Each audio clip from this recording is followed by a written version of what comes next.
ህልመ ሌሊት የሚበረታባችሁ የዝሙት መንፈስ የሚያስቸግራችሁ ወደ መኝታችሁ ስትሄዱ በቅዠት የምትጨነቁ ከሆነ ጸሎት የምታደርሱባት አብዝታችሁ የምትጸልዩባት የጸሎት ሰዓት አለች።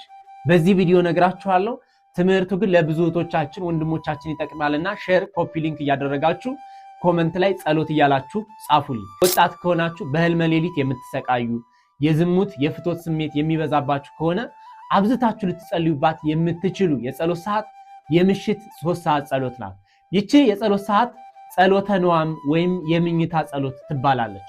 ብዙዎች በሰላም ውለው በሰላም እንዲያድሩ ትጋትን የገንዘብ የሚያደርጉባት ከህልመ ሌሊት እንድንቆጠብ በስንፍና በኃጢያት በተንኮል በዝሙት ሌሊቱን እንዳናሳልፍ ከሚያስፈራን ከሚያስደነግጠን ከአጋንንት ስራትም እንድንወጣ አብዝተን የምንጸልይባት የጸሎት ሰዓት የምሽት 3 ሰዓት ጸሎት ናት። በዚህች የጸሎት ሰዓት ልታስቡት የሚገባው የመጀመሪያው ሐዋርያቱ ምስጢረ ቁርባንን የተቀበሉበት ክርስቶስም ምስጢረ ቁርባንን ያስተማረበት የገለጸበት ሐዲስ ኪዳንን የተቀበሉባት የጸሎት ሰዓት ናት።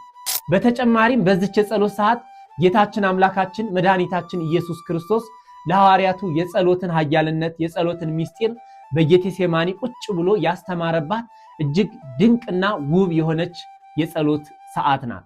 ትግሁ ወጸልዩ ከመ ይትባኡ ውስተ መንሱት፣ ወደ ፈተና እንዳትገቡ ተግታችሁ ጸልዩ አትተኙ ብሎ ለሐዋርያቱ ትምህርት ያስተማረባት ይቺ ድንቅ ሰዓት ተግተን እንድንጸልይ የታዘዝንበት በይሁዳ አማካኝነት ተላልፎ ለአይሁድ የተሰጠበት ሰዓት ስለሆነ ስለኔ ሲል ተላልፈ ተሰጠ መከራን ተቀበልክ እያል ተግተን የምንጸልይባት የጸሎት ሰዓት የምሽት 3 ሰዓት ጸሎት ናት።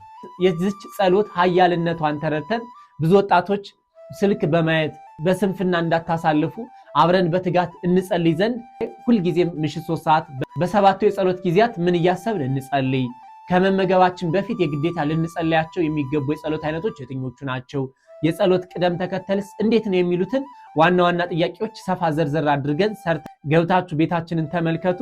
ሰብስክራይብ አድርጉን፣ ላይክ በማድረግም አበረታቱን። እግዚአብሔር አምላክ ማስተዋሉን ጥበቡን ያድለን። አሜን።